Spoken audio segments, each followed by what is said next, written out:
الحمدللہ وکفا وسلام علی عبادہ الذین اصطفی اما بعد فاعوذ باللہ من الشیطان الرجیم بسم اللہ الرحمن الرحیم واعتصموا بحبل اللہ جمیعا ولا تفرقوا صدق اللہ العظیم۔ قابل احترام بھائیوں، دوستوں اور بزرگوں، پچھلی 2 مجلسوں سے بات چل رہی تھی خاندانی اختلافات کی برائی اور ان اختلافات کے پیدا ہونے کا سبب کیا ہے اور اس طرح کے اختلافات اور لڑائی اور جھگڑوں سے بچنے کے اسباب اور حل کیا ہے۔ تو اس سلسلے میں لڑائی اور جھگڑوں کے 3 اسباب اور ان کا حل پچھلی مجلس میں بیان کر دیا گیا تھا۔ آج کی مجلس میں ہم ایک اور لڑائی اور جھگڑے کا سبب اور اس کے حل کو ہم سمجھیں گے۔ ہمارے معاشرے میں، ہمارے خاندان میں، بلکہ بھائیوں کے درمیان میں بھی عام طور پر جو لڑائی اور جھگڑے پیدا ہوتے ہیں اس کا ایک بہت بڑا سبب یہ ہوتا ہے کہ ہم نے اسلام کی ایک تعلیم کو چھوڑ دیا ہے۔ اسلام کی تعلیم یہ ہے تعاشروا کالاخوان وتعاملوا کالاجانب، کہ تم رہو بھائیوں کی طرح اور معاملہ کرو اجنبی کی طرح۔ یعنی جب رہن سہن ہو، لوگوں کے ساتھ برتاؤ کرنا ہو، ان کے ساتھ سلوک کرنا ہو تو پھر بھائیوں کی طرح رہو، کہ جس طرح ایک بھائی کے دل میں اپنے بھائی کے متعلق جو ایثار کا جذبہ ہوتا ہے، ہمدردی ہوتی ہے، خیر خواہی ہوتی ہے، بلائی ہوتی ہے، تو لوگوں کے ساتھ بھی جب تم رہو سہو، ان کے ساتھ برتاؤ کرو تو بھائیوں کی طرح برتاؤ کرو، ہمدردی والا برتاؤ کرو، ان کے ساتھ خیر خواہی کے جذبے کے ساتھ برتاؤ کرو۔ پھر کہا وَتَعَامَلُوا كَالْأَجَانِبِ، لیکن جب ان سے کوئی معاملہ کرو، ان سے کوئی لین دین کرو، ان سے کوئی خرید و فروخت بیچنے اور خریدنے کا جب کوئی معاملہ کرو یا ان کے ساتھ کوئی پارٹنرشپ کا معاملہ کرو تو کل اجانب، اجنبی کی طرح معاملہ کرو۔ جس طرح ایک آدمی اجنبی کے ساتھ جب کوئی معاملہ کرتا ہے تو ظاہر بات ہے کہ وہ اجنبی آدمی کی دیانت داری سے واقف نہیں ہوتا، کہ یہ اجنبی آدمی کتنا دیانت دار ہے، کتنا امانت دار ہے، وہ جانتا نہیں ہے۔ تو تب جب اس کے ساتھ جب معاملہ کرتا ہے، چونکہ بازار میں رہتے ہوئے ہر آدمی کے ساتھ معاملہ کرنے کی ضرورت پڑتی ہے، تو اس کے ساتھ جب معاملہ کرتے ہیں تو اس وقت معاملہ بالکل سوچ سمجھ کر کرتے ہیں، اور اس کے ساتھ جو بھی معاملہ ہوتا ہے، جو بھی ڈیل ہوتی ہے، تو اس کو مکمل طور پر تمام چیزیں طے کر لی جاتی ہے۔ اس میں کسی قسم کا ابہام، کسی قسم کا کنفیوژن اس میں ہوتا نہیں ہے، ساری چیزیں طے کر لی جاتی ہے اور اس کو لکھ بھی لیا جاتا ہے، چونکہ اجنبی پر اعتماد نہیں ہوتا ہے۔ اسلام کی تعلیم یہ ہے کہ جس طرح اجنبی کے ساتھ تم معاملات کرتے وقت اپنے معاملات کی صفائی کا پورا خیال رکھتے ہو، تو جب اپنے بھائیوں کے ساتھ بھی، اپنے رشتہ داروں کے ساتھ بھی جب تم معاملہ کرو تو معاملے کے وقت معاملے کی تمام چیزوں کو، اس کی تمام شکوں کو بالکل صاف اور واضح کر دو، اس میں کسی قسم کا کوئی ابہام، کسی قسم کا کوئی کنفیوژن اس میں باقی نہ ہو، اس طرح صاف اور شفاف معاملہ کرو۔ یہ اسلام کی ہمیں ایک تعلیم دی گئی ہے، اور اسلام کی یہ تعلیم اتنی اہم ہے کہ قرآن کریم میں سورہ بقرہ کی آیت نمبر 282، جو قرآن کریم کی سب سے لمبی آیت ہے، جس کو آیت مدائنہ کہتے ہیں، یہ پوری کی پوری آیت اللہ تبارک و تعالی نے جو نازل فرمائی ہے وہ معاملات کی صفائی کے متعلق نازل فرمائی ہے، کہ جس میں جب دو آدمی کے درمیان میں معاملہ ہو، ادھار کا معاملہ ہو تو کیا کیا کارروائی کی جائے، نقد اور کیش میں اگر معاملہ کیا جائے تو کیا کارروائی کی جائے، اس کی ساری تفصیل اللہ تعالیٰ نے اس آیت میں بیان فرمائی۔ دیکھو اس کا کتنا اہم شعبہ ہے کہ قرآن کریم میں اللہ تعالیٰ نے سب سے لمبی آیت اسی کے متعلق نازل فرمائی۔ اسی طرح احادیث میں نبی کریم صلی اللہ علیہ وسلم نے جہاں ہمیں عقائد عبادات کی ہمیں تعلیم دی ہے تو وہاں نبی کریم صلی اللہ علیہ وسلم نے ہمیں معاملات کی درستگی کی تعلیم بھی دی ہے، بلکہ ان عبادات کی تعلیم کے مقابلے میں اگر معاملات کی درستگی کی تعلیم کو اگر دیکھا جائے تو اس سے 3 گنا زیادہ اس کی تعلیم دی ہے معاملات کی صفائی کی۔ اس لیے عام طور پر ہمارے ہاں مدرسوں میں ایک کتاب پڑھائی جاتی ہے معاملات کے متعلق، مسائل کے متعلق ہدایہ،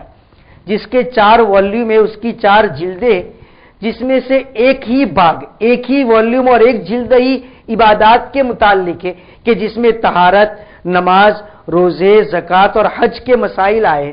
اس کے دوسرے جو 3 والیوم ہے یہ تینوں کے تینوں معاملات اور معاشرے کے متعلق ہے۔ تینوں کے تینوں والیوم میں جو مسائل بیان کیے گئے وہ معاملات اور معاشرت کے مسائل بیان کیے گئے کہ بھئی آپ خرید و فروخت کا معاملہ کیسے کریں گے، کسی کے ساتھ اجرت کا معاملہ کیسے کریں گے، اسی طرح جتنے بھی معاملات کی شکلیں ہیں یہ تمام شکلوں کو وہاں بیان کیا گیا ہے۔ تو معاملات کی تعلیم جو ہے وہ عبادت کی تعلیم سے بھی زیادہ دی گئی ہے۔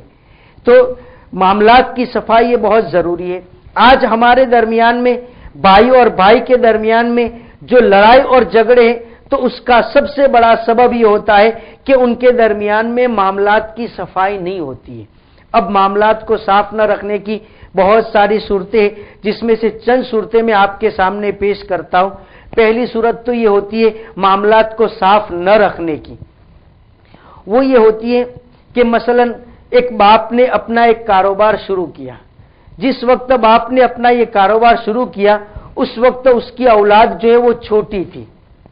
اس لیے باپ اپنے طور پر اس کاروبار کو چلا رہا تھا اور اس سے جو آمدنی ہوتی تھی اس سے اپنے اور اپنے بچوں کا گزران چلا رہا تھا۔ پھر جب رفتہ رفتہ کاروبار بھی کچھ آگے بڑھا اور بچے بھی جب بڑے ہو گئے تو اس میں سے باپ پھر کیا کرتا ہے، اپنا جو بڑا بیٹا ہوتا ہے اس کی تعلیم کو بھی رکوا دیتا ہے اور اس کو بھی اپنے ساتھ کاروبار میں شامل کر لیتا ہے کہ وہ بھی اپنے باپ کے ساتھ کاروبار میں اس کا ہاتھ بٹائے، اور اس کی دوسری جو اولاد ہوتی ہے وہ ابھی تعلیم میں ہی ہوتی ہے۔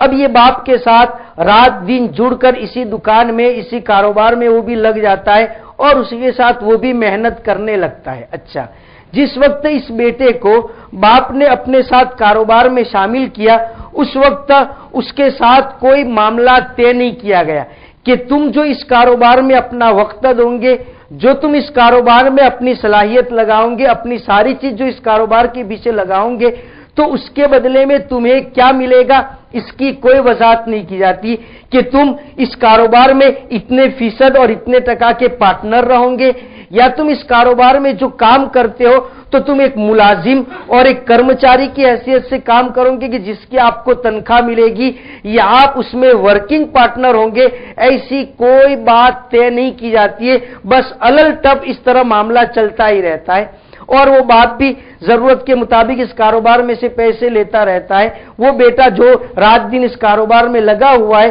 وہ بھی اپنی ضرورت کے پیسے اس کاروبار میں سے نکالتا رہتا ہے۔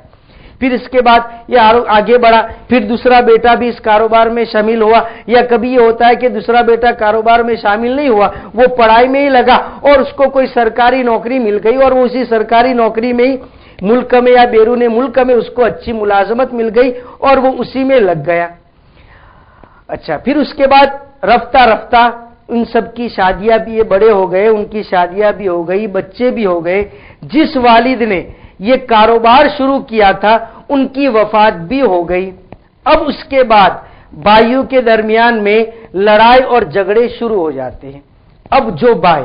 جو بیٹا باپ کے ساتھ اپنی جوانی کے زمانے سے اس کاروبار میں لگا تھا اور آج تک اس نے اس کاروبار میں اپنی جوانی کے 20-25 سال اس نے لگا دیے تھے، اور اب باپ کے انتقال کے بعد وہ یا تو یہ ہوتا ہے کہ وہ بڑا بیٹا جو جس نے اس کاروبار کو سنبھالا تھا وہ یا تو یہ کہتا ہے کہ یہ سارا کاروبار چونکہ اتنی جو اس نے ترقی اور پرگتی کی ہے وہ میری محنت کی بنیاد پر کی ہے، میں نے اس کاروبار کو یہاں تک پہنچانے کے لیے رات دن ایک کر دیے، اس لیے اس کاروبار پر تو میرا ہی قبضہ رہے گا، کسی اور بھائی کی تو اس میں کوئی قربانی لگی نہیں ہے کہ ان کو اس کاروبار میں سے کوئی حصہ ملے۔ تو ہوتا یہ ہے کہ یا تو وہ بڑا بیٹا اس پورے کاروبار پر قبضہ کر لیتا ہے اور اپنے دوسرے بھائیوں کو اس میں سے حصہ دینے سے انکار کر دیتا ہے۔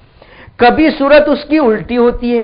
صورت یہ ہوتی ہے کہ دوسرے بیٹے یہ کہتے کہ بھئی یہ کاروبار تو والد ہی کا تھا، انہی کا شروع کیا ہوا تھا اور انہی کا تھا، آپ تو صرف اس میں ایک کام کر رہے تھے، اس لیے اب یہ کاروبار میں باپ کے انتقال کے بعد جب بھائیوں کے درمیان میں میراث تقسیم ہوگی، ورثہ تقسیم ہوگا تو سب کے درمیان میں برابر ہی تقسیم ہوگا۔ تو اب وہ بڑا بیٹا اس کے ساتھ ایک ناانصافی ہوتی ہے کہ جس نے اپنی جوانی کے قیمتی 20-25 سال اس کاروبار کو ترقی دینے میں لگا دیے تھے، جس نے رات دن ایک کر دیا تھا، لیکن جب میراث تقسیم ہو رہی ہے تب سب کو برابر مل رہا ہے، اس کو اتنے سالوں کی محنت کا اس کو کوئی معاوضہ نہیں مل رہا ہے۔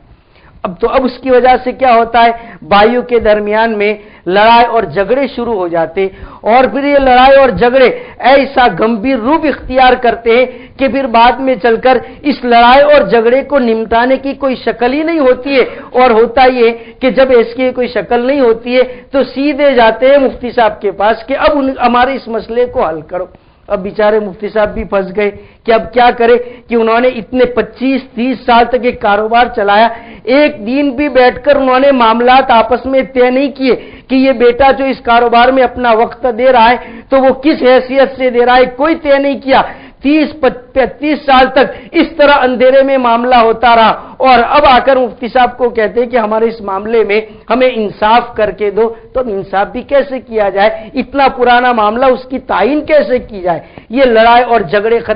شروع ہوتے، اور یہ لڑائی جھگڑے پھر ایسا روپ اختیار کرتے کہ ایک دوسرے سے بات چیت تو کرنا دور کی بات بلکہ مرنے اور مارنے پر تیار ہو جاتے ہیں۔ اس لیے کہ یہ تجربہ ہے کہ جو جھگڑا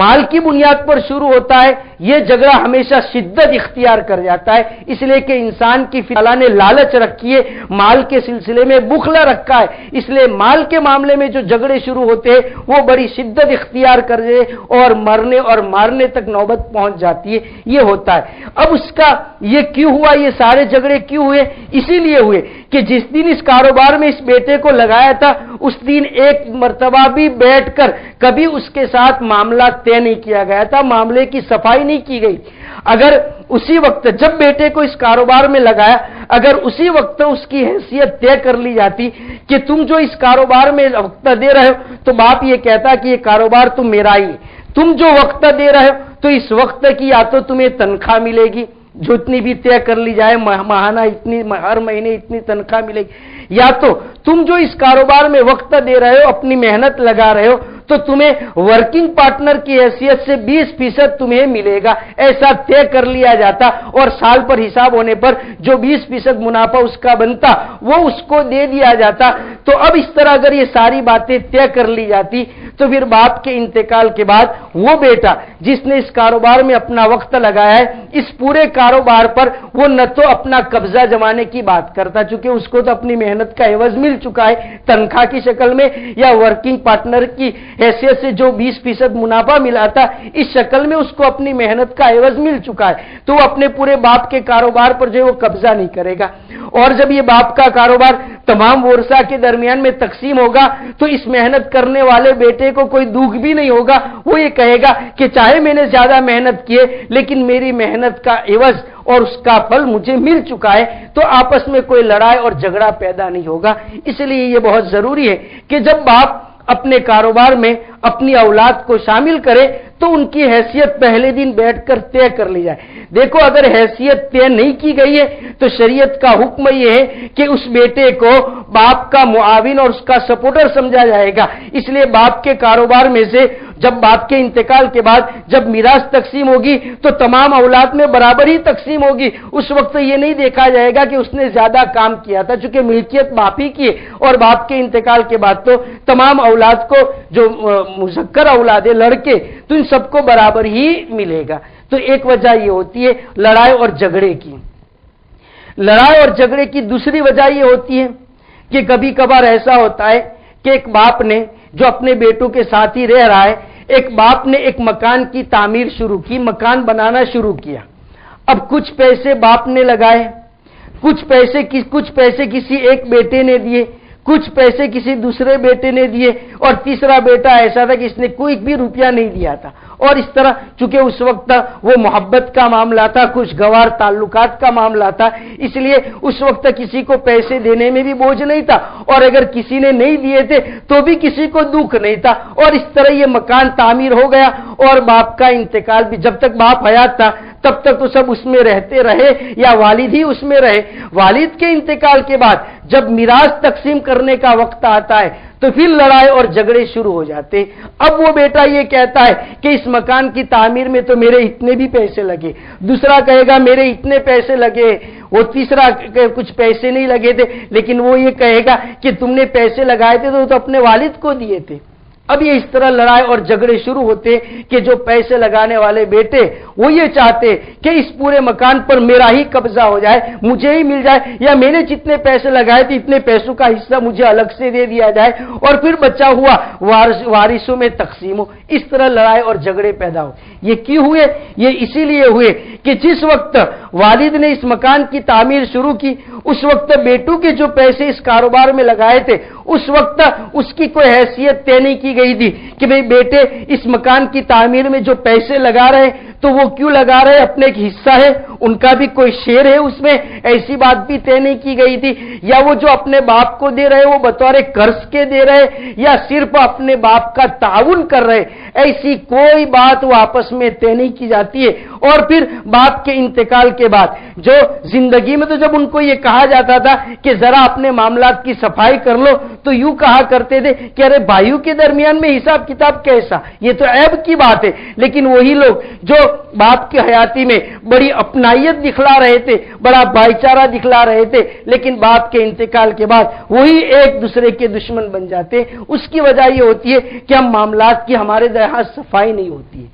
یا اسی طرح معاملات کی صفائی کے تعلق سے ایک بڑی خرابی ہمارے یہاں یہ پائی جاتی ہے کہ بھئی باپ کا انتقال ہوتا ہے تو شریعت کا یہ حکم ہے کہ مرنے والے کا جب انتقال ہو جائے تو 1-2 دن میں ہی اس کی میراث کو تم تقسیم کر دو.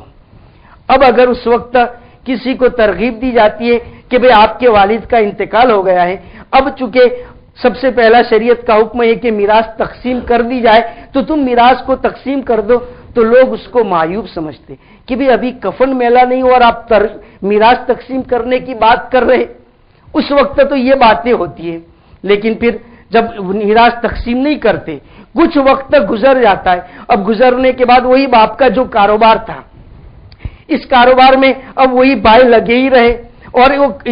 اتفاق سے 1-2 سال باپ کے انتقال کے بعد ہوا یہ کہ یہ کاروبار نے اور زیادہ ترقی کر دی. جو باپ کی زندگی میں کاروبار جس سطح پر تھا، باپ کے انتقال کے 1-2 سال بعد یہ کاروبار اس سطح سے بھی آگے بڑھ گیا. اب اس کے بعد جب میراث بہنوں کی طرف سے یا تو مطالبہ ہوا کہ بھئی ہمیں ہماری میراث دے دی جائے، تو پھر اس وقت ہوا یہ کہ اب بھائیوں کی طرف سے وارثہ دینے میں اب آنا کانی شروع ہو گئی. چونکہ اب بھائیوں کہیں گے کہ بھئی والد کے انتقال ہوئے 2 سال ہوئے اور 2 سال میں تو ہم نے اس میں اتنی محنت کی ہے کہ اس کاروبار کو یہاں تک پہنچا ہے، اب اگر آپ کو حصہ چاہیے تو ہم وہی حصہ دیں گے جو باپ کے انتقال کے وقت اس کا جو سرمایہ تھا اسی حساب سے دیں گے. 2 سال ہم نے جو محنت کی اور اس کو اور زیادہ ترقی دی تو اس میں سے تمہیں حصہ نہیں ملے گا. تو پھر وہی لڑائی اور جھگڑے شروع، پھر دوبارہ وہی مفتی صاحب کے چکر شروع ہو جاتے کہ اب اس میں کیا کیا جائے. تو یہ ہوتا ہے. دوسرا یہ ہوتا ہے کہ جب فوری طور پر میراث تقسیم نہیں کی جاتی ہے تو آدمی جو ہے وہ دوسرے کے مال کو بھی استعمال کرتا ہے اور گناہ میں مبتلا ہوتا ہے. اس لیے کہ مرنے والا جب مر جاتا ہے تو جیسے ہی اس کا انتقال ہو جاتا ہے اس کے جتنے بھی شرعی ورثہ ہوتے ہیں ان ورثہ کی اس باپ کی ملکت میں اور جائیداد میں آٹومیٹک ملکیت ثابت ہو جاتی ہے. بھئی دنیا میں بات چیزیں ایسی ہوتی ہے کہ اس کا مالک بننے میں آدمی کا اختیار ہوتا ہے. بھئی آپ کوئی چیز خریدیں گے تو ہی اس کے مالک بنیں گے. کسی آدمی نے آپ کو کوئی چیز ہدیہ کی تو آپ اس کو سویکاریں گے تب جا کر وہ آپ مالک بنیں گے. لیکن میراث میں تو آٹومیٹک آدمی مالک بن جاتا ہے. تو باپ کا جیسے ہی انتقال ہوا تو اس کی باپ کی جتنی بھی جائیداد تھی اس جائیداد میں تمام ورثہ کا حق آٹومیٹک ثابت ہو گیا. کوئی اگر یوں کہے باپ کے انتقال سے پہلے ہی تحریری گارنٹی دے دے کہ میں یہ گارنٹی دیتا ہوں کہ میرے والد کے ترکے میں سے ان کی جائیداد میں سے مجھے وارثہ کا کوئی حق نہیں چاہیے، یہ اگر لکھ کر دے گا تو بھی وہ وارث بن ہی جائے گا، وہ مالک بن ہی جائے گا۔ تو اب ہوتا یہ کہ اب سب کا حق آ گیا ہے، لیکن اس کاروبار کو تو صرف بھائی لوگ ہی استعمال کر رہے، اس کا جو منافع آ رہا ہے وہ خود ہی استعمال کر رہے، تو وہ بہنوں کے حق کو بھی کھا رہے۔ یا کبھی ایسا ہوتا ہے کہ والد کا ایک مکان تھا، والد کی حیاتی سے بیٹا رہ رہا تھا، اب والد کے انتقال کے بعد ہونا یہ چاہیے تھا کہ میراث تقسیم کر دی جائے، ہر ایک کی ملکیت طے کر لی جائے کہ اس مکان میں بیٹے کی کتنی کتنی حصے داری ہے اور بہنوں کے لڑکیوں کی کتنی کتنی حصے داری ہے، یہ ساری باتیں طے ہو جانی چاہیے، لیکن طے ہوتی نہیں اور فوری طور پر میراث تقسیم بھی نہیں ہوتی ہے، اور والد کے انتقال کے بعد 1 سال 2 سال وہی بیٹا اس میں رہتا ہے تو وہ بہنوں کے حصے سے فائدہ بھی اٹھا رہا ہے، تو یہ بھی گناہ میں اور حرام میں مبتلا ہو رہا ہے۔ تو یہ اتنی ساری خرابیاں معاملات کو صاف نہ کرنے کی وجہ سے، معاملات کی صفائی نہ کرنے کی وجہ سے اتنے سارے لڑائی اور جھگڑے پیدا ہوتے ہیں۔ بلکہ آج کل تو حال یہ ہے کہ گھر کی جو چیزیں ہوتی ہے اس میں یہی پتہ نہیں ہوتا ہے کہ اس میں سے کتنی چیزیں شوہر کی مالکی کی ہے اور کتنی چیزیں بیوی کی ملکیت کی ہے، یہ بھی معلوم نہیں ہوتا ہے۔ حالانکہ شوہر کے جو ورثہ ہوتے وہ الگ ہوتے، بیوی کے ورثہ الگ ہوتے۔ بھئی شوہر کے مال میں سے شوہر کے ماں باپ بھی وارث بنیں گے، بیوی کے مال میں سے بیوی کے ماں باپ بھی وارث بنیں گے۔ اب جہاں یہ بات ہی طے نہیں ہوتی کہ اس چیز کا مالک شوہر ہے یا اس چیز کا مالک بیوی ہے، جب یہی طے نہیں ہوتا تو ظاہر بات ہے کہ جب میراث تقسیم کریں گے تو یا تو وہ چیز شوہر کی مان لیں گے اور شوہری کے ورثہ میں تقسیم کریں گے، حالانکہ ہو سکتا ہے کہ اس میں کچھ حصہ بیوی کا بھی ہو، تو جو بیوی کے ورثہ ہے ان کا بھی حق بنتا ہے، یا تو اس مال کو بیوی کا مال مان کر میراث تقسیم کریں گے، ہو سکتا ہے کہ اس میں ملکیت کچھ حصہ باپ کا ہو، تو اس طرح دوسرے کے حق کو ضائع کرنا لازم آتا ہے۔ اس لیے اسلام یہ تعلیم دیتا ہے کہ اپنے معاملات کو صاف رکھو، ہر چیز کے بارے میں یہ بات پہلے سے طے کر دو کہ کس چیز کا کون مالک ہے، کون سی چیز کس کی ملکیت میں، یا اگر یہ چیز ان سب کی ملکیت میں تو کس کا کتنا حصہ ہے، یہ ساری چیز پہلے سے طے کر دیا ہے۔ اسلام نے اسی لیے تعلیم دی ہے، اور آج ہمارے یہاں لڑائی اور جھگڑوں کا سب سے بڑا سبب یہی ہے کہ ہمارے یہاں معاملات کی صفائی نہیں ہوتی ہے۔ اگر اسلام کی تعلیم پر عمل کرتے ہوئے اگر تمام مسلمان ان معاملات کی صفائی کا اگر اہتمام کرنے لگے تو یقین جانو کورٹ میں سے اور دارالقضا میں سے 80% جو ہے وہ معاملات اور کیس واپس ہو جائیں گے، چونکہ 80% کیس اور جھگڑے جو ہوتے ہیں وہ یہی ہوتے ہیں۔ اچھا، پھر یہ جو جھگڑے ہوئے، یہ جھگڑے اس بنا پر نہیں ہوئے کہ کسی کی نیت خراب تھی، کوئی کسی کا مال ہڑپ لینا چاہتا تھا، ایسا نہیں تھا۔ سب لوگ اپنے بھائی کے متعلق بالکل مخلص تھے اور ہمدرد تھے، لیکن معاملات کی صفائی نہ کرنے کی وجہ سے ان کے درمیان میں بھی جھگڑے پیدا ہوئے، جبکہ یہاں کسی کی کوئی بدنیتی نہیں تھی، کوئی کسی کا مال ہڑپ کرنا نہیں چاہ رہا تھا، لیکن پھر بھی معاملات کی صفائی نہ کرنے کی وجہ سے ان کے درمیان میں بھی یہ لڑائی اور جھگڑے پیدا ہوئے۔ تو جس آدمی کی نیت ہی میں کھوٹ ہو تو پھر وہاں تو لڑائی اور جھگڑا کیا روپ اختیار کر سکتا ہے، ہم اس کا اندازہ لگا سکتے ہیں۔ اس لیے ہمیں اسلام کی اس تعلیمات کا خوب اہتمام کرنا چاہیے، اپنے معاملات کی زندگی رہتے ہوئے تمام معاملات کی صفائی کرنی چاہیے، تاکہ باپ کے انتقال کے بعد اولاد کے درمیان میں اس طرح کی لڑائی اور جھگڑوں کی نوبت نہ آئے۔ اللہ تعالیٰ